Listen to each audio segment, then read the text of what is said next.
All right, welcome back everyone to my round 9 recap from the Biel Chess Festival. I'm recording this at 11:28 p.m., the day before the final round, and I finished my ninth round game about, like 5 or 6 hours ago. So it's getting late, I'm getting tired, I'll try and keep this brief. This game, I was playing Grandmaster Koustav Chatterjee from India, and I think I just want to zoom through the opening. I played a slightly offbeat line in the Scotch, not quite a four-knight Scotch, which would be knight c3, but I first took on c6 and then played knight to d2. And I actually prepared this for my previous Grandmaster opponent, Sokolovsky, but in that game he had played bishop to c5 in this position. So it's nice to save prep for this opponent. And this line is not super well known. I actually discovered this line just a few days ago before playing this game.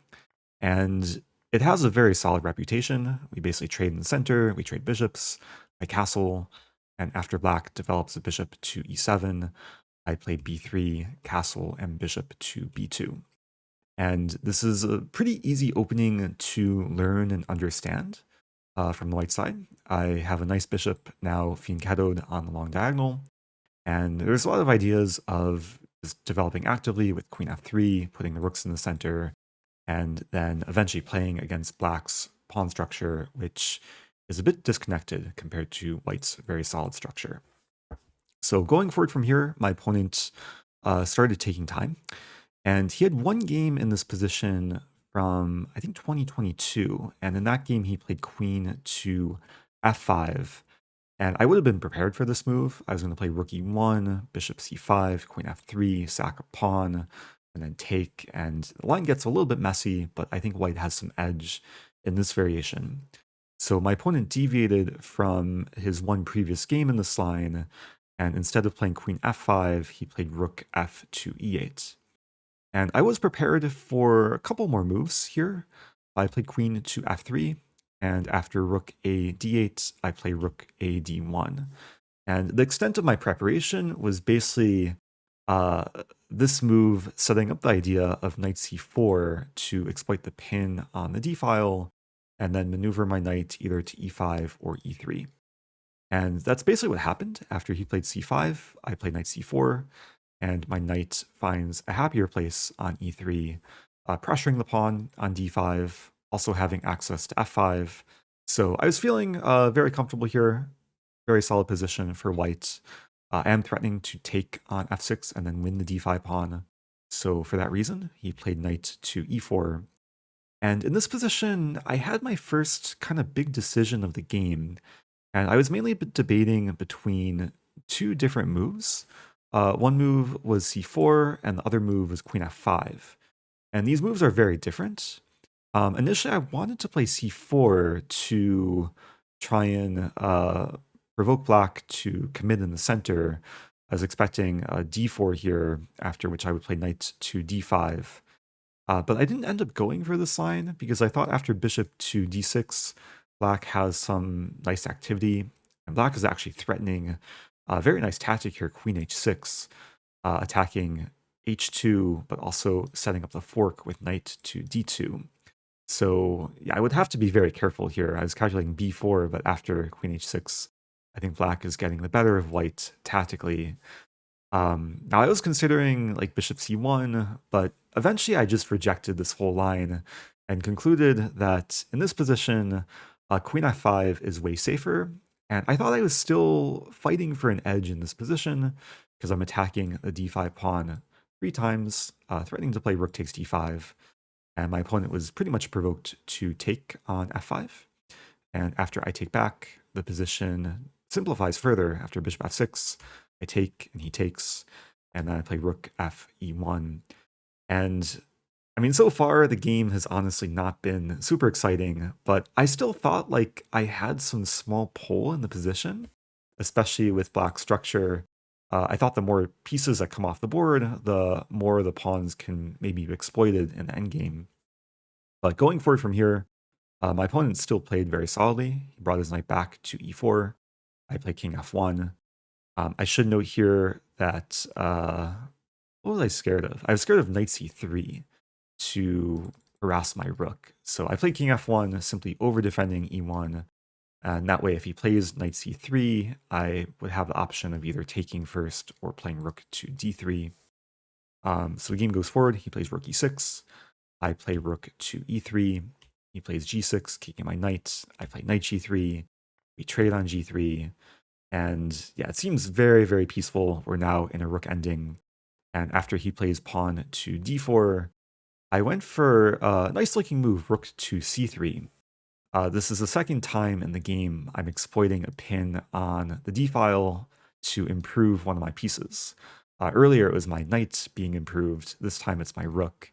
And I thought my rook is going to stand very nicely to pressure the pawn on c5, very likely find the c4 square to plant itself on.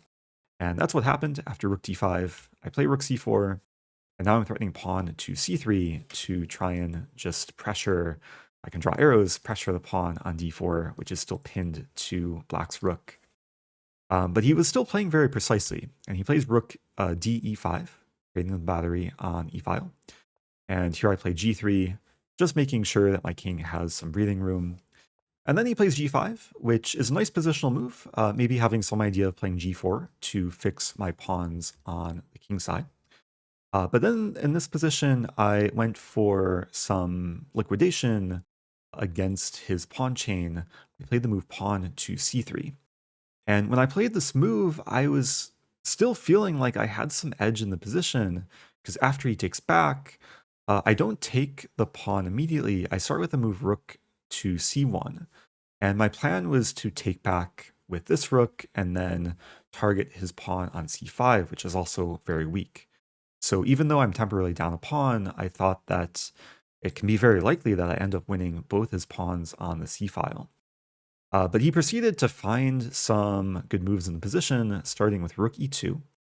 I take his pawn on c5, so attacking g5 and still attacking c3.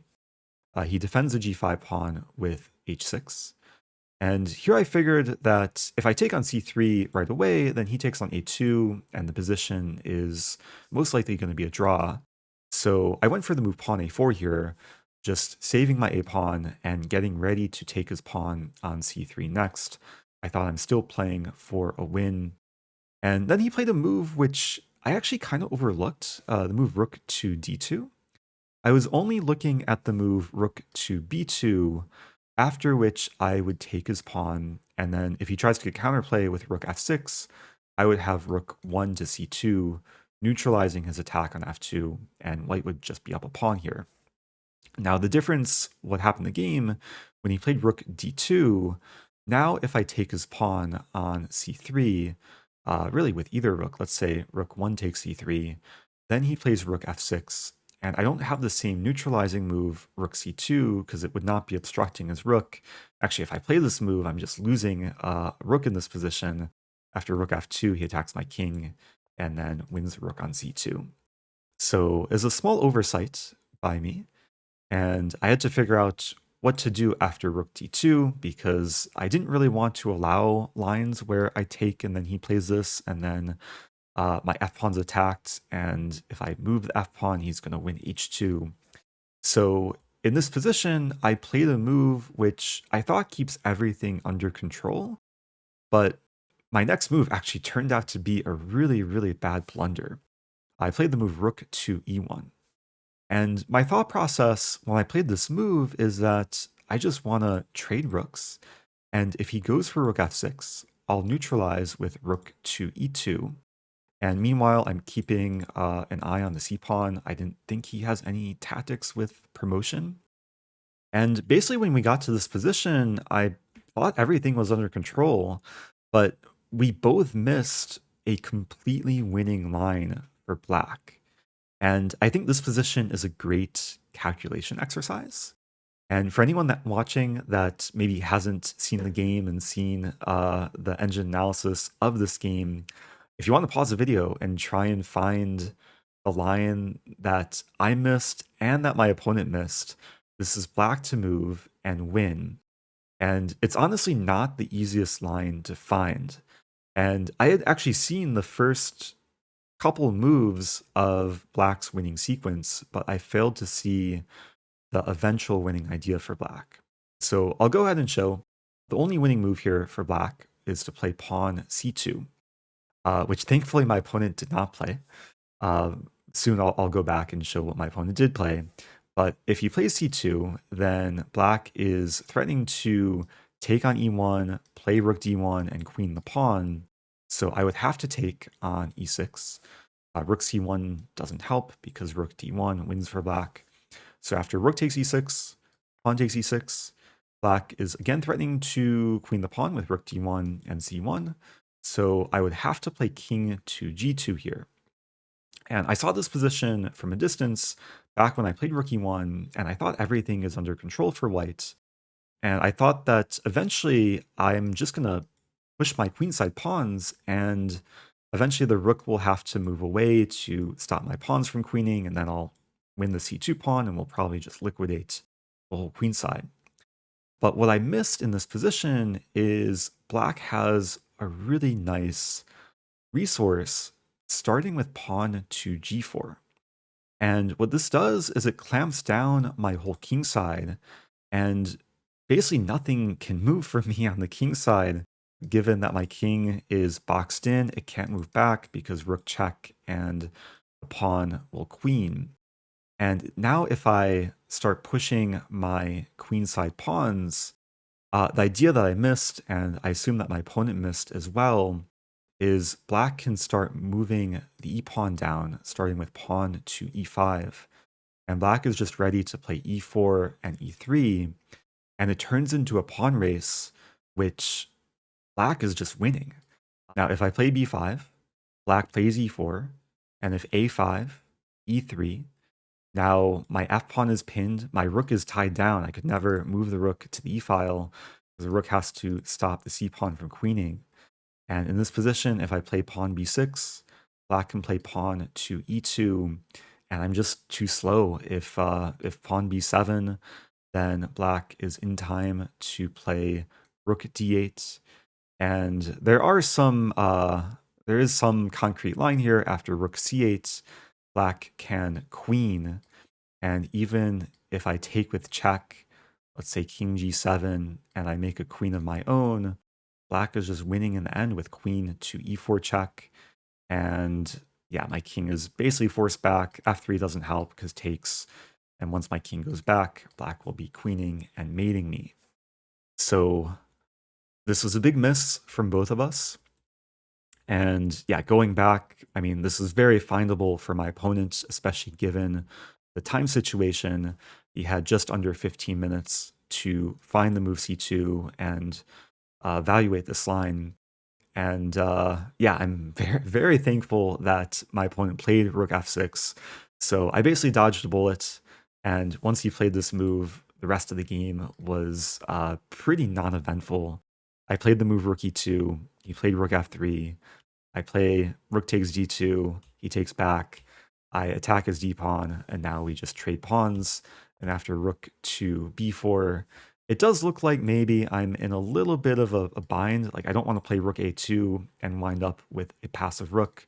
So I played the more active move, rook to d6, and I offered a draw in this position, given that if takes, then takes. And yeah, this is just a pretty dead draw. Even though there's some imbalance, there's really nothing for either side to play for.